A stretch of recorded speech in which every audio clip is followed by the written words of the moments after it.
I came to this town to understand an almost forgotten history, the history of the old Oyo Empire. Not the new Oyo we know today, but the one almost buried under the savanna forest of Oyo.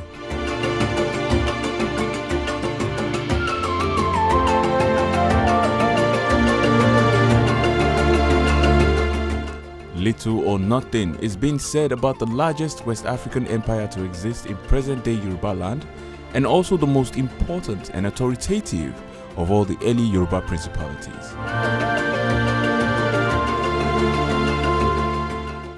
My little research has brought me here with too many questions to ask, like how did the empire start? How great was the empire? The fall and the aftermath. How did the new Oyo come to be?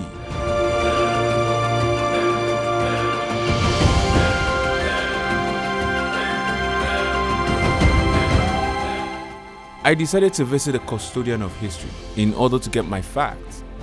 Here I learned first about the mythical origin of the empire. But can history prove this mythical theory? Bí Oòduà ṣe wá àti Mythical ti wá, ìran kan náà ni wá, àwa Yorùbá àti Haúsá ni àti Fúlàní ni àti Ìjẹ̀bú ni àti Ẹ̀gbá ni, ìran kan náà ni a lápapọ̀. Oòduà ló ti Mythical wá. Nígbà tó Oòduà wá dé, ó dé sí Ilé-Ifẹ̀. Tó lẹ́yìn eléyìí ó wá bí àwọn ọmọ. I also spoke to Tundeleye, an author, who shared with me a different theory. How did the Oyo Empire start?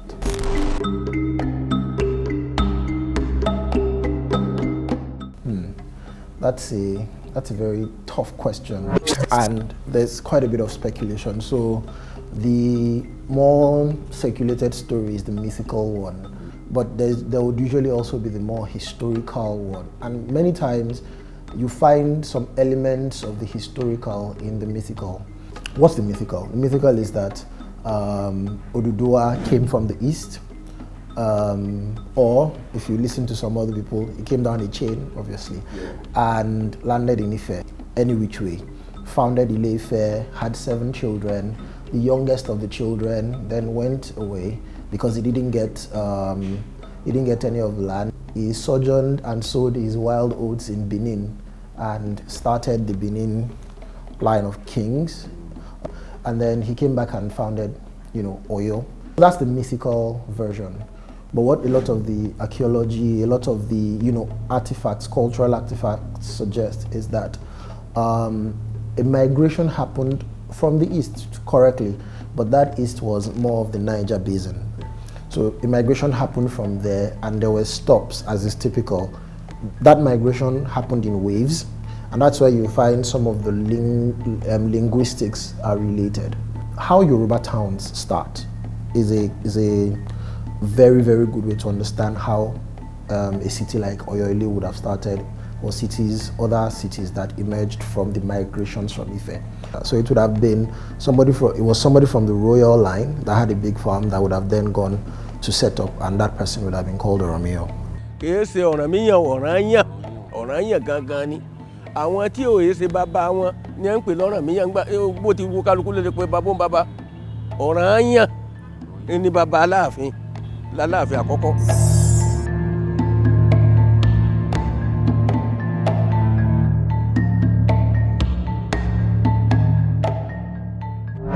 Like I would say, myths would usually have an element of the reality in it to explain portions of it. So did an Oromio historically settle in a place that was Oyo? That's, I believe, very strongly, and most of the facts indicate it. There was a historical Oromio that was at some time in Ile-Ife, that was at some time in Benin, and that was in Oyo. For all those 3 cities to agree about his person and the things he did, it means that he was around, and he was a great, great, great man when he was around. And did he settle those places? Absolutely.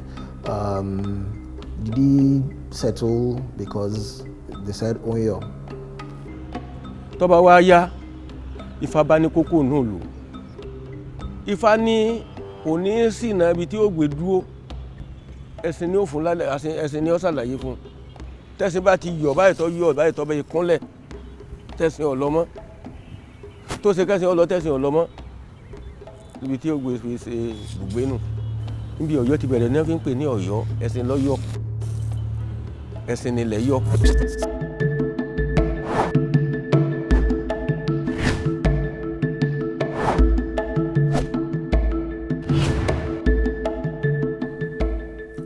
To understand how great the empire was, we must also understand how the Yorubas settled in Oyo, the seat of power, and the advantages of its location. Searching for evidence of the first settlement has taken us miles into the dry savannah, through rocks and close to the Niger River than any other known Yoruba land. When Oromia came initially, he first settled here at Agbaku. You know, as a warrior, everybody were looking for safety. So people started joining him as a warrior. When people now, they discover the population is getting higher, they now move out, move in, go and build their palace and set up their network. Among the security network they set up then was using of a Mejiro god to secure the empire, and they set up their army using Are Onakakanfu as chief of army staff.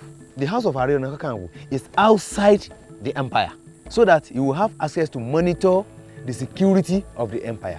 This settlement surely gave birth to the empire. With less than 50,000 people spreading across a vast land, life during this time was quite different, and they had their own technology to help them survive. Mostly farmers and traders, they had rationed water supply during the dry season, information center for communication, a refuge place for missing people, including a community grinding site.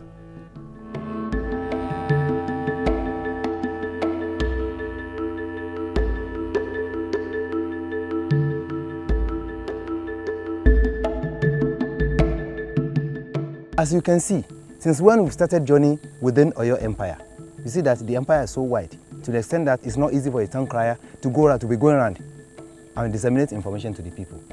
They now need to pick a place where people can go and collect information. Only those ones that the information is not clear to them will go to the palace, go and make an inquiry on the information. So this is the place. Then there was no ABC or Arabic writing. They use signals. Part of their signal is what you see on the wall. They come here, they make a mark. To prove it right, not every rock here has that. You can check around. Not every rock has that, except the one they use for it. So this is the Oyo People Information Center, where they receive and disseminate information to the people of the empire.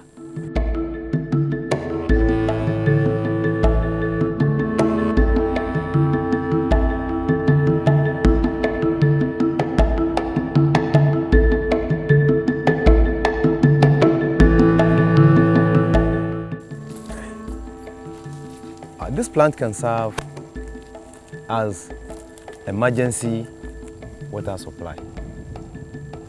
You can take water from, you can tap water from this plant and take it pending till time maybe your relative or your family that go to the reservoir to go and collect water will come back. You just come back from farm, you don't have water. Just you can put your hand, you can perceive the odor of the water, or you taste it and see how it is.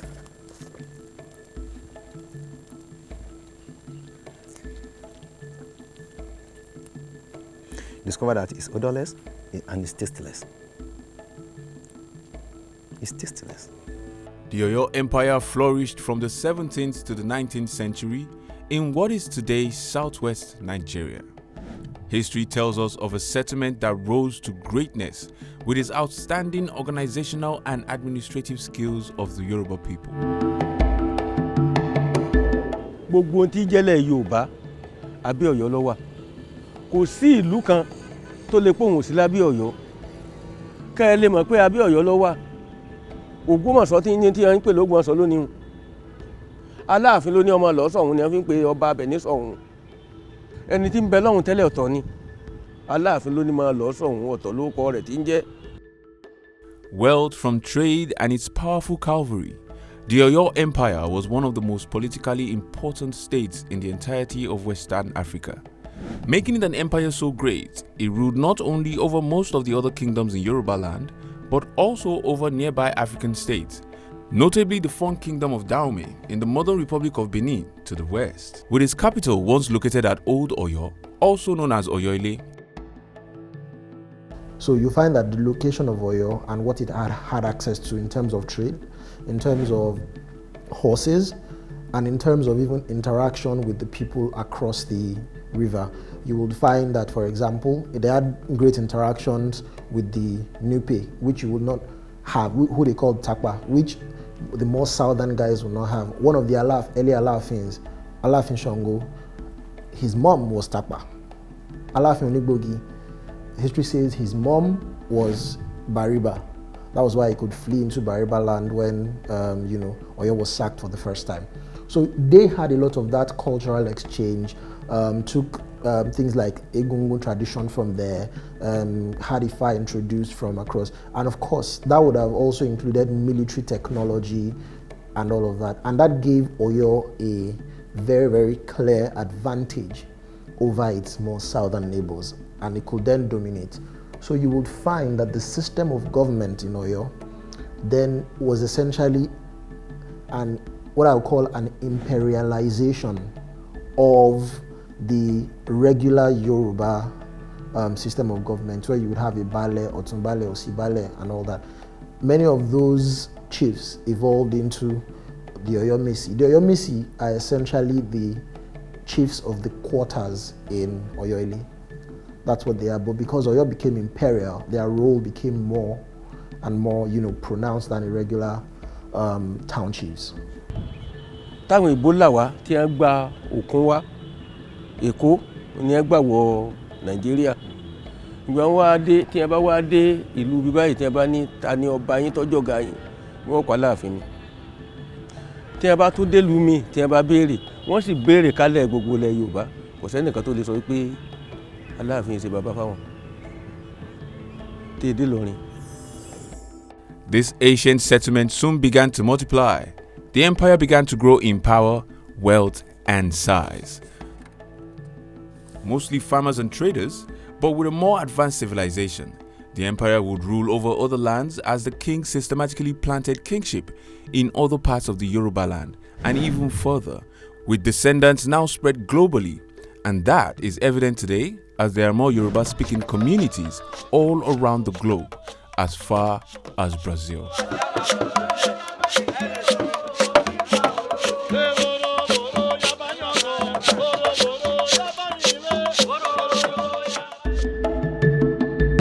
With its location, trade routes, and imperial system of ruling, Oyo was only bound for greatness. But why and how did the empire fall?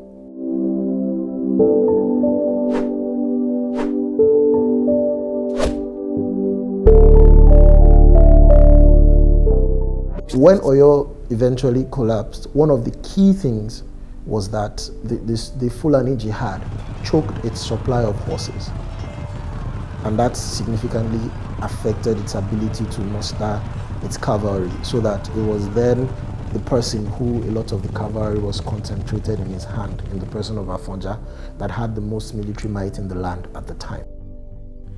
With an imperial system of administration, just like every other nation experiencing any form of evolution, there will always be political division. Or is there more to the fall than we know about today? When Oyo was founded, it was doing well as a town, but it was not yet at imperial phase, even in the days of Shango and Ajaka and all of that, in both his incarnations as Alaafin. And then when the Nupe were rising across the Niger, and the Nupe are just across the Niger, and they had, Shango's mom was Nupe, so there would have been interactions between them.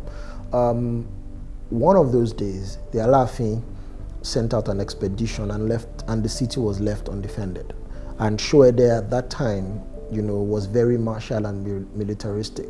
And so they crossed the Niger and sacked, the Nupe crossed the Niger and sacked Oyo. Because Oyo, I think the main disadvantage of his location is that once you cross the Niger, there's not a lot between the Niger and the city.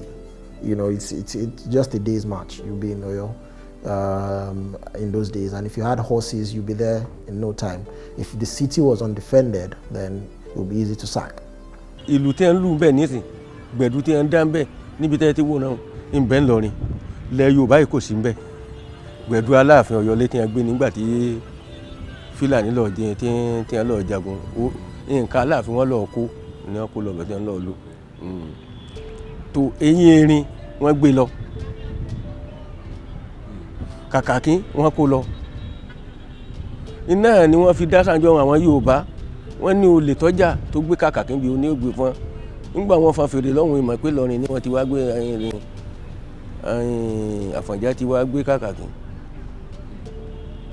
Àfọ̀njá ni Ọ̀yọ́ ti mbẹ́mbẹ́. Àmọ́ àlejò gbà mọ́ lọ́wọ́. By the time Abikpa had moved the capital back to Oyo from Igboho was Alaafin, there was a greater power distance between the Alaafin and his chiefs and the Oyomesi. So the court of the Alaafin moved to Bariba land. 2 Alaafin were there. The second one then moved the court to Oyo Igboho, which 4 Alaafin reigned in before they went back to Oyo, before Abikpa moved them back to Oyo. War. Nobody wins. The fall of the empire gave birth to new kings, new legends, new stories, and new settlements. Ibadan was by far the strongest Yoruba city that emerged after the collapse of the Oyo Empire. It was mainly Oyo refugees, but Ibadan used to be an Egba town. It was one of the Egba towns that was destroyed in the destruction of the Egba townships of the forests. It was at the edge of the Egba forest in the south. The people that settled Ibadan were Oyo, Ife, Ijebu, an amalgam of towns led by an Ife chief called Maye. So an Ife was leading Ibadan at the beginning. Then there was like rancor internally until the Oyo complement of Ibadan took leadership, supported by Kunrumi of Ijaye in what I mentioned earlier, the Gbanomo War. That was what the war was called.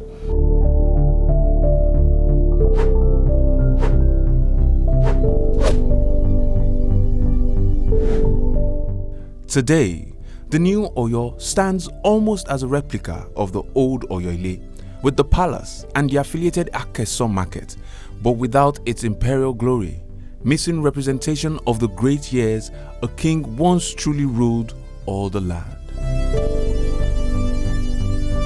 Oyo that had moved to Agodoyo, was not by any stretch of imagination a strong military power at the time.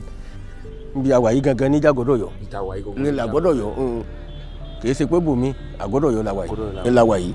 Òun ló dá lẹ́yìn tá fi Ọ̀yọ́ ilé lẹ̀. Bẹ́ẹ̀ ni. Àníjà àwọn Fúlàní yẹn ló jẹ́ ká fi Ọ̀yọ́ ilé. La fi lẹ̀. Agodoyo níbi tá a wà yìí. The Alaafin was respected, but it didn't have a lot of say in the military campaigns that were happening at that time. This was cities asserting themselves, new generals emerging, people like Kunrumi of Ijaye, people like Shodeke of Abeokuta, people like Ogunmola from Ibadan, all over the place. People like Mojamepo, all those kinds of guys were this new crop of militaristic leaders that emerged to fill the power vacuums that came when Oyo collapsed. And a lot of them were fighting on 2 fronts, fighting amongst themselves, but also fighting to halt the advance of the Ilorin Fulani towards the south. That was ultimately halted by the Ibadans at Osogbo. So it wasn't an attempt by Oyo to recreate itself as an imperial power or reassert itself. In fact, what the Alaafin did at that time was to start using titles, the old imperial titles, to try to win influence amongst so he gave the Kakanfo title to Kuromi of Ijai.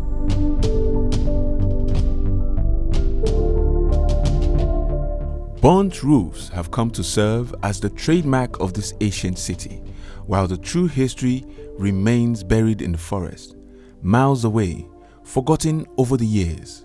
If only evidence of this great empire can be seen today, it will be easier for us to find our way home.